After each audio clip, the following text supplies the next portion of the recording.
Good afternoon बच्चों आज हम कक्षा 10 का जो 2022 का पेपर हुआ है उसको हल कराएंगे। तो बच्चों हमारे चैनल पर आप लोग नए हैं तो लाइक और शेयर और सब्सक्राइब जरूर कीजिए और बेल आइकन के बटन जरूर दबाइए। तो बच्चों आज हम जो अभी दो दिन हुआ जो 2022 का पेपर का गणित का है उसको आज हम हल कराएंगे। तो आप लोग उसको देख लीजिएगा और अपने आंसर का मिलान कर लीजिएगा। चलिए देखिए, इसमें पहला क्वेश्चन है,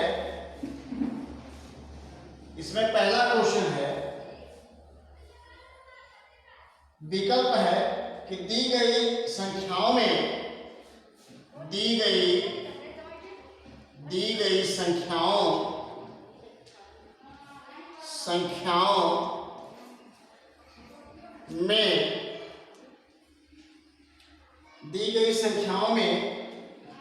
अभाज्य संख्या होगी। अभाज्य संख्या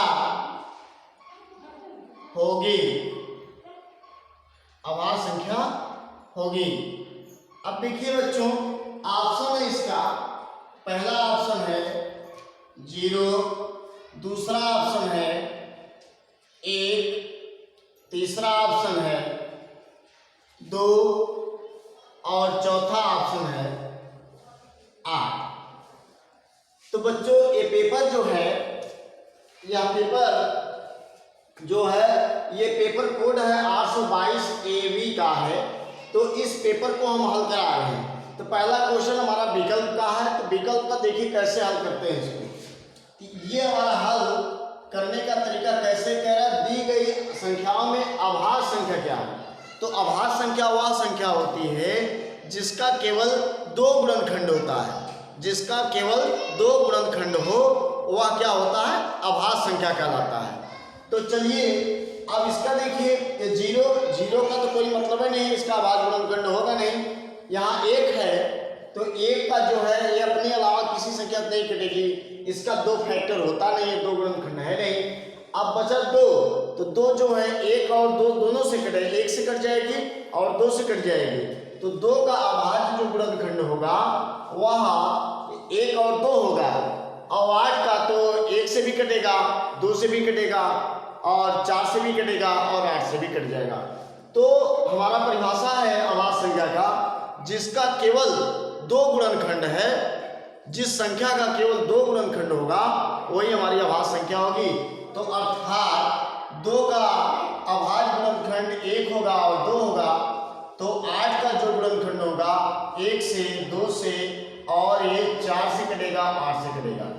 तो अब 0 का कोई मतलब ही नहीं है, 0 तो जो कोई मतलब नहीं उसका, और 1 जो होता है 1 का कोई मतलब नहीं होता है। तो अब बच्चों इसका अभाज्य गुणनखंड देखिए, 2 का केवल 2 ही गुणनखंड है, इसलिए ये हमारा ऑप्शन 2 वाला सही रहेगा। तो आंसर इसका हो जाएगा, आंसर जो होगा तीसरा क्वेश्चन, तीसरा नंबर का 2, ये सही होगा। तो ये पहला क्वेश्चन था। तो बच्चों अब अगला क्वेश्चन हम आप लोगों को बताते हैं। अगला क्वेश्चन देखिए,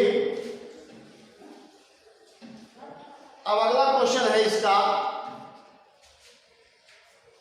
कि समीकरण एक खा नंबर है, पहला वाला का नंबर था। समीकरण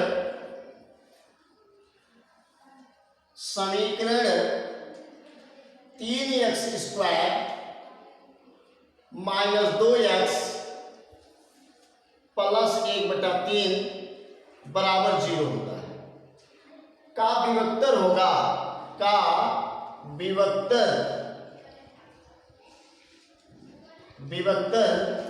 होगा, ये प्रश्न हमारा है।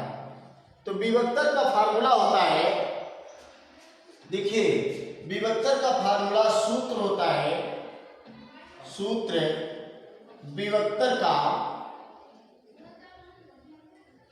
विभक्तर का फार्मूला होता है कि 4 यानी B square, sorry B square minus 4ac होता है। अब देखिए ए बराबर हमारा क्या होगा, यहाँ एक्स स्क्वायर का गुणांक है तो 3 होगा, बी बराबर हमारा -2 होगा और सी बराबर हमारा 1/3 होगा।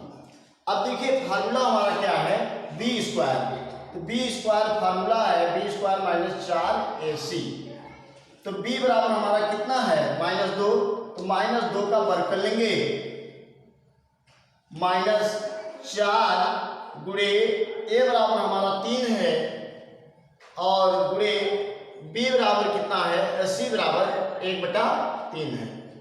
अब देखिए ये 3 से हमारा कट जाएगा, यहाँ -2 का वर्ग करेंगे तो ये आएगा 4 - 4 बराबर हमारा क्या आ गया, 0 आ गया।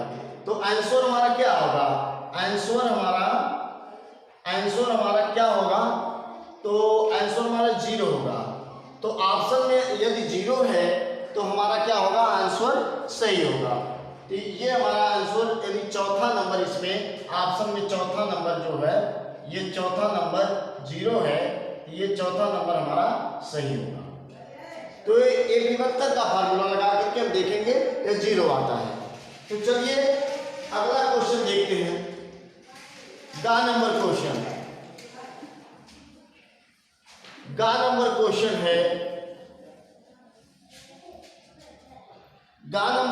है इसका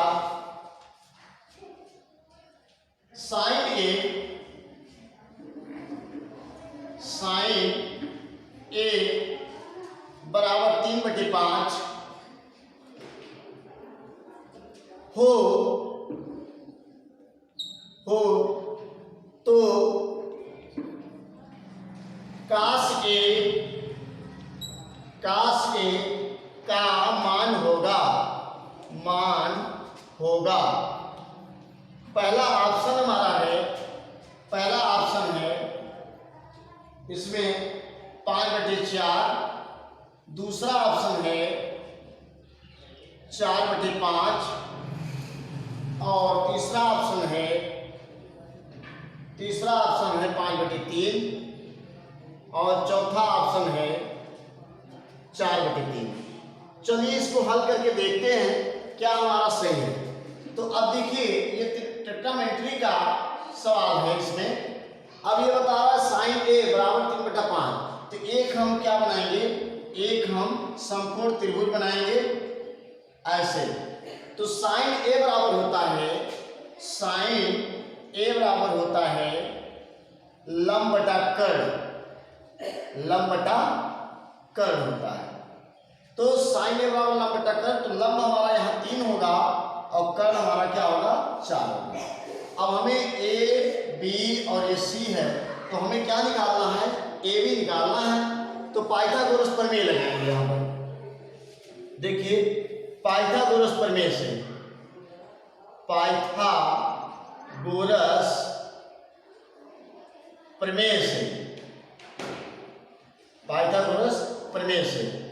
तो हमें क्या निकालना है, देखिए आधार निकालना है। तो आधार जब निकालना है तो ए बी स्क्वायर बराबर होगा AC square minus BC square, ये होगा। तो ए बी स्क्वायर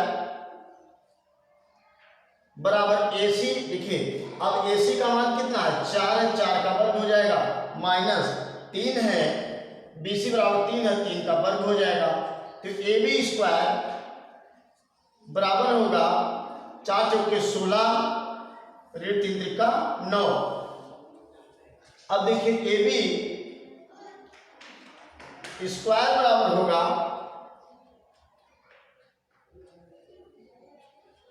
लंब बटा कर्ण। अच्छा देखिए अब 16 में से 9 जाएगा, कितना बचेगा, 7, सॉरी 3/5 है, तो यहाँ 3/5 है, गलत हो रहा है, ये गलत हो जाएगा। तो 3/5 है, तो ये 5 हमारा होगा, ये 5 बचे हमारा, यहाँ 5 होगा और ये भी 5 होगा, 5 बचे 25 हो जाएगा। तो 25 में से 9 निकालेंगे तो आएगा 16 तो ए बी बराबर हो जाएगा करड़ी में 16, तो इसका जब वर्गमूल निकालेंगे आएगा 4। तो आधार हमारा कितना आ गया 4 आ गया। अब देखिए, अब यहां पर जो है हमें निकालना क्या है, काश ए बराबर होता है आधार बटा कर्ण होता है, आधार बटा कर्ण होता है। तो काश ए बराबर आधार हमारा 4 है, कर्ण हमारा 5 है, आधार बटा कर्ण होता है। तो आधार हमारा कितना है 4 बटे 5 हो जाता है। तो आंसर में 4 बटे 5 है, तो ये दूसरा नंबर आंसर हमारा सही है। तो आंसर हमारा क्या हो जाएगा, आंसर इसका हो जाएगा ये 4 बटे 5, ये इसका आंसर सही है, 4 बटे 5 होगा। तो ऑप्शन हमारा इसका जो है दूसरा 4 बटे 5 ये सही होगा। चूंकि कैसे निकालेंगे, लाल बटा कक्का देख लेंगे, लाल बटा कक्का। अब देखिए साइन काश जो आधार बटा कर्ण होगा, काश का मान आधार बटा कर्ण होगा, तो आधार हमारा 4 है, इसलिए कर्ण हमारा 5 है, इसलिए इसका उत्तर क्या होगा 4 बटे 5 होगा। अब चलिए अगला क्वेश्चन है, घ नंबर क्वेश्चन है, घ नंबर क्वेश्चन है इसका।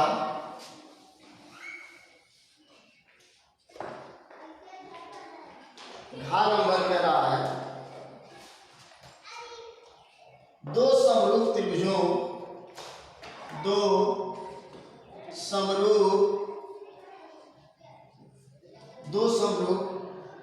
के क्षेत्रफल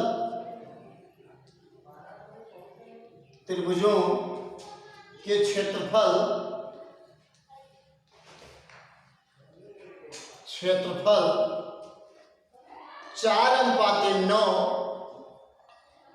के अनुपात में है, के अनुपात में है त्रिभुजों की भुजाओं का अनुपात होगा। तो त्रिभुजों की भुजाओं में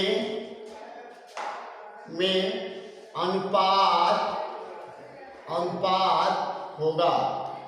अब देखिए ऑप्शन हमारा क्या है, ऑप्शन पहला ऑप्शन हमारा 2:3, दूसरा ऑप्शन है 4:9, तीसरा अनुपात है 81:16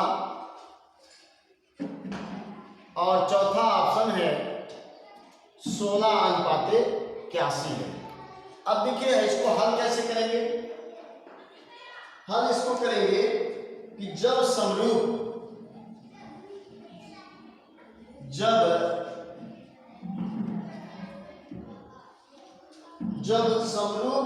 त्रिभुज के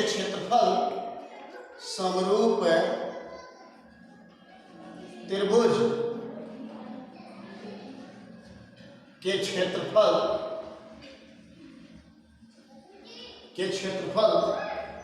क्षेत्रफलों का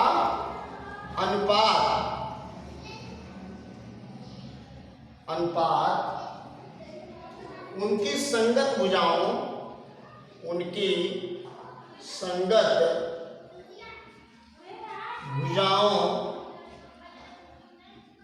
संगत भुजाओं के वर्गों के अनुपात के बराबर होता है।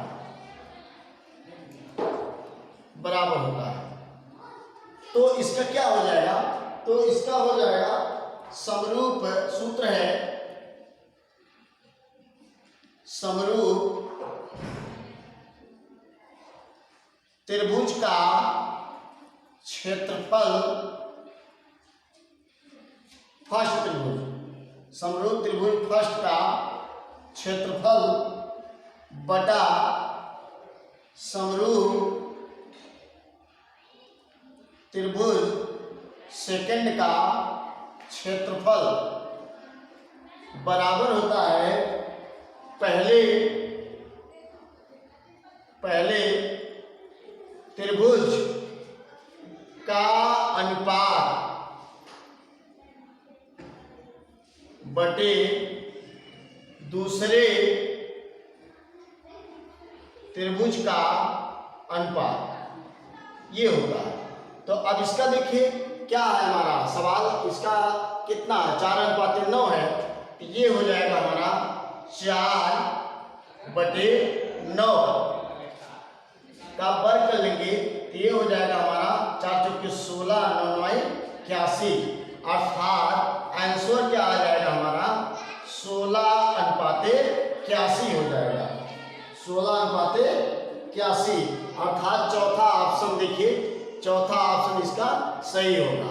तो 16:81 हमारा क्या होगा, सही होगा। तो इसी तरह से अगला क्वेश्चन हम देखेंगे। अगला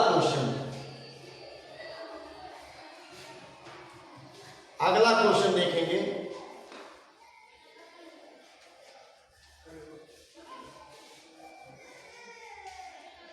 अगला क्वेश्चन है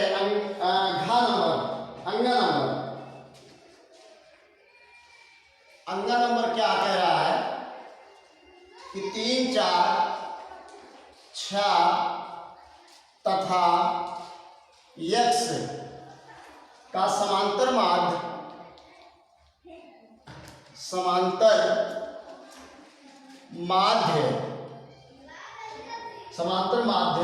5 है। तो x का मान ज्ञात कीजिए। अब देखिए समांतर माध्य का फार्मूला होता है कि x बराबर सिग्मा समांतर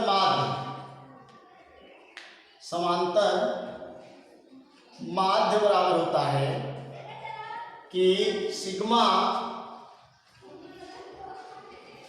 x अपान सिग्मा f। अब देखिए तो सिग्मा x का मतलब होता है कि देखिए उसका योगफल 3 + 4 + 6 + x, और समांतर माध्य इसमें दिया है, समांतर माध्य कितना है 5, कितनी संख्या है या 1 2 3 4 संख्या बटे 4 हो जाएगा। अब देखिए इसको कैसे हल करेंगे, ये बराबर हो जाएगा 5 तिर्यक गुणा कर लेंगे, यहाँ पर तिर्यक गुणा हो जाएगा तो 4 × 5 = 20 हो जाएगा। ये हमारा 20 बराबर हो जाएगा 4 3 7 7 6 13 + x हो जाएगा। अब देखिए इसको हम पक्षांतर कर लेंगे, यहाँ हो जाएगा 20 बराबर होगा 13 + x, तो x बराबर, तो ये 20 ऋण 13, तो x बराबर 20 में से 13 निकालेंगे 7, तो ऑप्शन में हमारा 7 होगा। अब देखिए ऑप्शन क्या क्या है इसका, पहला ऑप्शन है 5, दूसरा ऑप्शन है 2, तीसरा ऑप्शन है 7 और चौथा ऑप्शन है 3। ये तीसरा ऑप्शन सही होगा, तो आंसर हमारा क्या आएगा, आंसर हमारा 7 हो जाएगा। आंसर इसका कितना आएगा 7। तो इस तरह से एक क्वेश्चन और बचा, इसमें एक क्वेश्चन और विकल्प का बचा है। क्योंकि मोबाइल में थोड़ा स्टोरेज हमारा कम है, इस कारण हम ज़्यादा देर तक वीडियो नहीं बना सकते।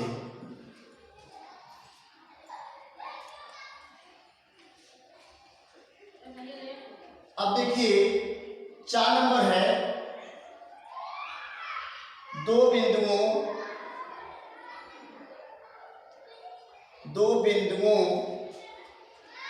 2 3 और 4 1 के बीच की दूरी होगी, के बीच की दूरी होगी अब देखिए ये बीच की दूरी निकालने के लिए मान लीजिए ये ए है और ये हमारा बी है।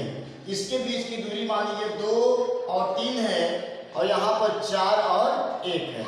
तो इसका सूत्र होता है, दूरी सूत्र होता है कि ए बी बराबर करड़ी में x2 माइनस x1 का वर्ग और प्लस y2 माइनस y1 का वर्ग। अब देखिए यहाँ पर सबसे पहले हम जानेंगे कि x1 बराबर है 2 और y1 बराबर है 3, x2 बराबर है हमारा 4 और y2 बराबर हमारा है 1। तो सूत्र पे रख लेंगे हम, ये सूत्र हमारा। तो वही चीज ए बी बराबर कड़ी में x2 का मान कितना है 4 और 4 हो गया माइनस x1 हमारा कितना है, x1 हमारा 2 है, 2 का वर्ग हो गया। अब प्लस यहाँ y2 हमारा कितना है, y2 हमारा कितना है 1 माइनस y1 कितना है x2 y2 माइनस y1, तो y1 हमारा कितना 3, यहाँ 3 हो गया, इसका वर्ग हो गया। अब देखिए ए बी बराबर हो जाएगा 4 में से 2 जाएगा 2 का वर्ग हो जाएगा प्लस 1 3 में से जाएगा 2 माइनस 2 का वर्ग हो जाएगा। अब देखिए ए बी बराबर ये 2 दूना 4 और ये प्लस इसका वर्ग करेंगे तो 2 कितना हो जाएगा, 2 दूना 4 हो जाएगा। अब माइनस के पूरा प्लस हो जाएगा, करड़ी में हो गया। तो ए बी बराबर हो जाएगा 4 4 8, ये करड़ी में इसका वर्गमूल ले लेंगे तो आएगा 2 करड़ी में 2 हो जाएगा। तो अगर ऑप्शन में हमारा 2 करड़ी में 2 है तो ऑप्शन इसमें है, पहला ऑप्शन है 2, दूसरा ऑप्शन है 2 करड़ी में 3, तीसरा ऑप्शन है 2 करड़ी में 2 और चौथा ऑप्शन है 3। तो ये 2 करड़ी में 2 हमारा सही होगा। तो इस तरह से बच्चों आज हम पेपर कक्षा 10 का मैथ आज आप लोगों को हमने हल कराया और पहला क्वेश्चन का जो विकल्प ऑप्शन था वो हमने हल कराया। तो बच्चों नेक्स्ट वीडियो में हम अगला क्वेश्चन हल कराएंगे और हमारे चैनल को आप लोग लाइक और शेयर जरूर कीजिए और बेल आइकन की बटन ज़रूर दबाइए। तो बच्चों अपना आप लोग आकलन कर लीजिएगा हमने कितना किया है, तो इसको देख करके कर लीजिएगा। आज की वीडियो में बस इतना ही, धन्यवाद।